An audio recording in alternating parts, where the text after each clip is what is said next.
Hello again, friends. I am so happy to have you here as I read fairy tales, mostly in their original form ish.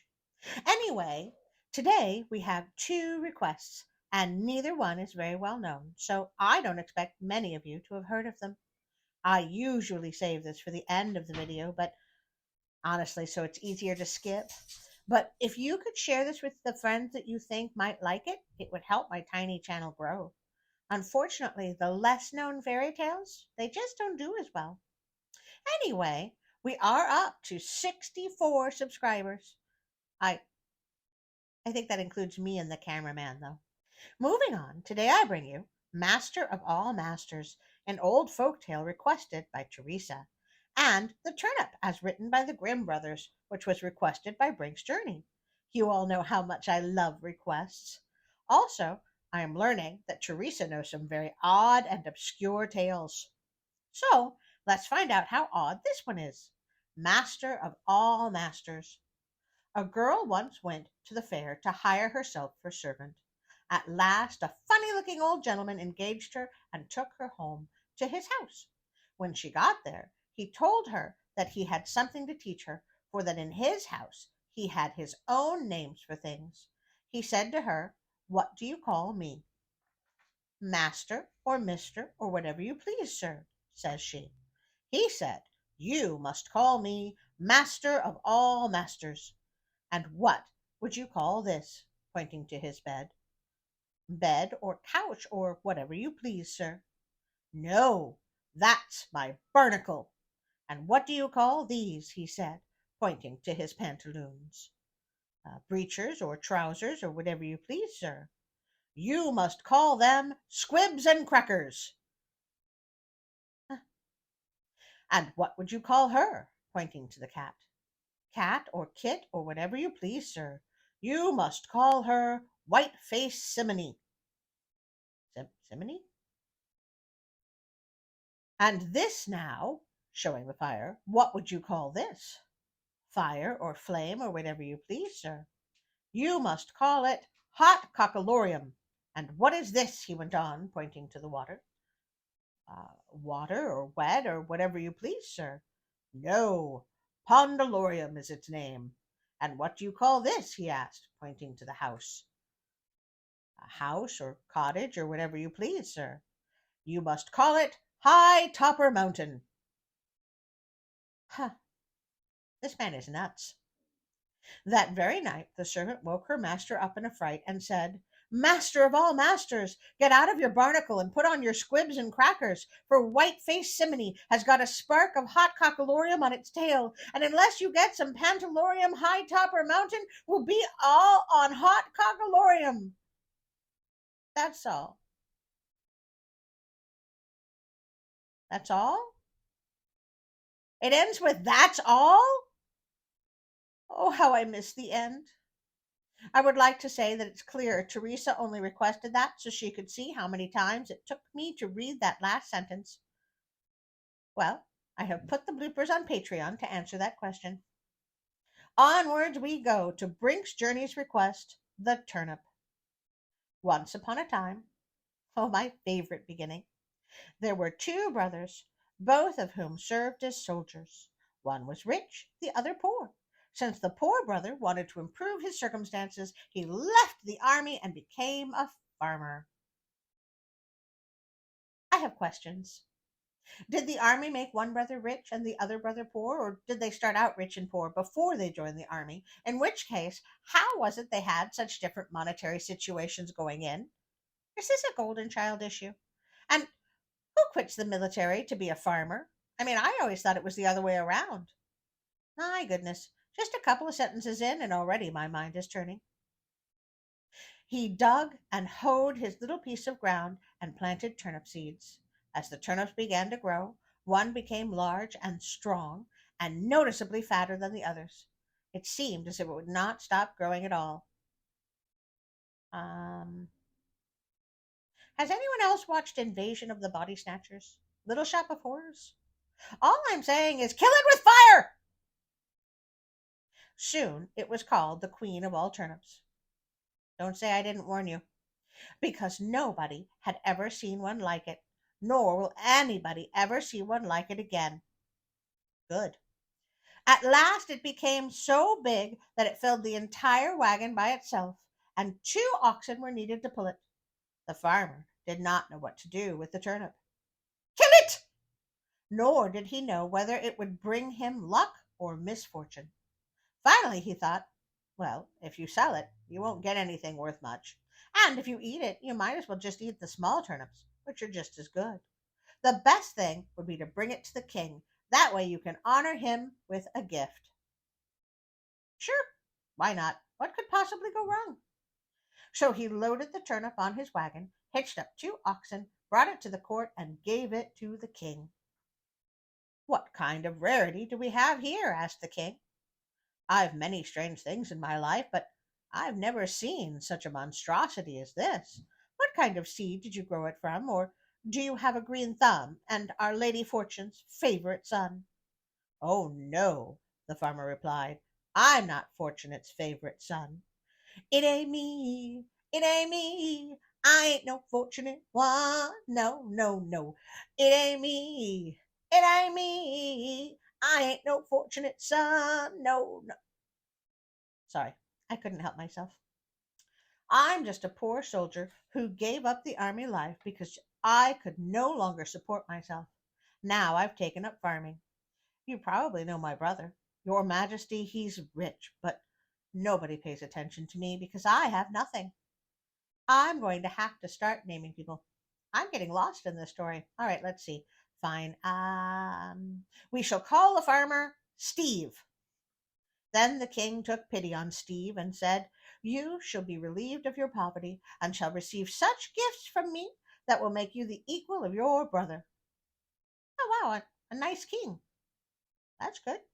So he gave Steve a great deal of gold, fields, meadows, and herds, and made Steve so terribly rich that his brother's wealth could no longer match his at all. When the brother, who we shall call Alan, heard what Steve had acquired with a single turnip, Alan became jealous and pondered ways to get Fortune to smile on him too. However, he wanted to plan everything in a more clever way. So Alan took gold and horses and brought them to the king, for Alan was firmly convinced that the king would give him a much larger present in return.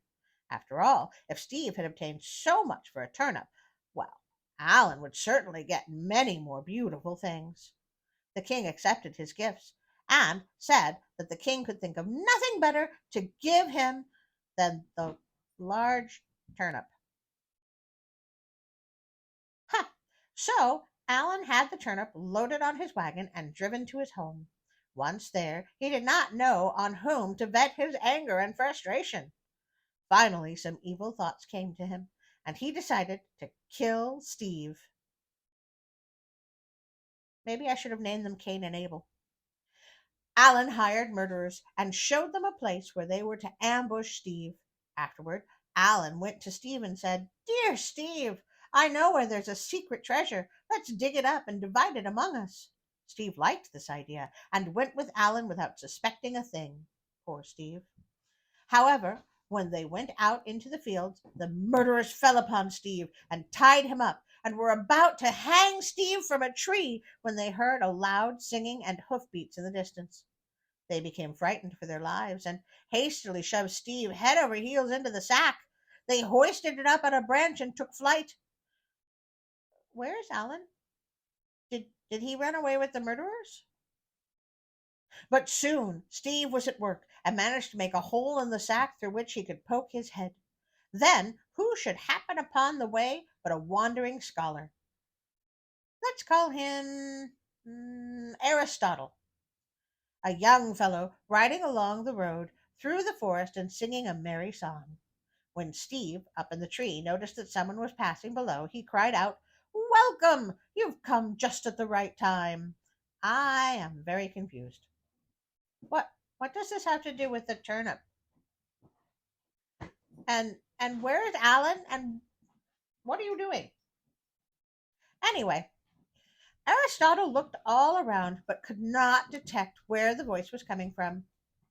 Have you tried looking up? Finally, he said, "Who's calling me?" Steve answered from above, "Lift your head. I am sitting up here in the sack of wisdom where I've learned great things in only a short time.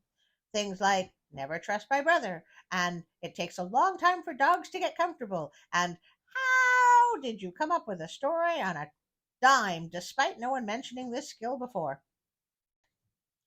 Compared to this, all schools are like a bag of hot wind.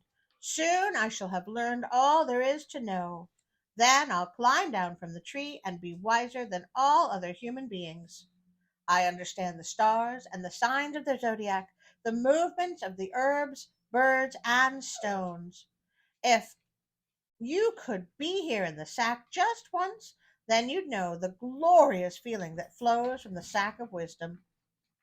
Oh, something is flowing, all right. When Aristotle heard all this, he was astounded and said, "Blessed be this hour in which I have found you, for I am a gullible idiot. Would it be possible for me to get into the sack for a little while?" Steve answered as if he did not like this idea. "I'll let you do it for a short time if you pay me and speak sweetly, but you'll have to wait another hour because there's still something more that I have to learn." Wouldn't it have been much easier just to say help? Why the whole song and dance, Steve? I mean, I guess you do have something in common with your brother after all.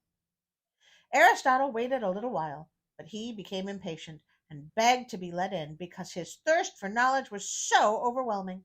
Steve pretended to give in to Aristotle, finally, and said, "In order for me to leave the house of wisdom, you must lower the sack by the rope. Then you may climb in." So Aristotle lowered the sack, untied it, and let Steve free. Next, Aristotle cried out, "Now pull me up quickly," and he sought to get into the sack feet first. "Stop," said Steve. "That's not the way." He grabbed Aristotle's head, shoved him upside down into the sack. After that, Steve tied the sack and hoisted Aristotle up the tree by the rope.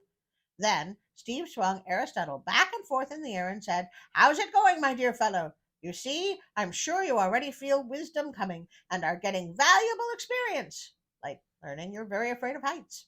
Sit there nice and quiet until you get wiser."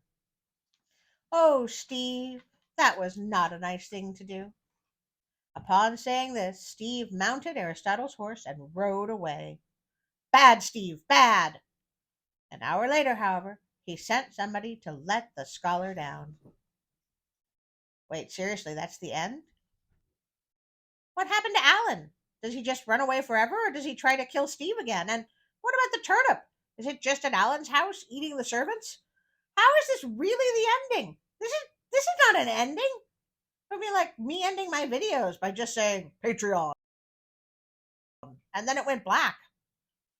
Oh no, this will never be a Disney movie. This won't even be DreamWorks.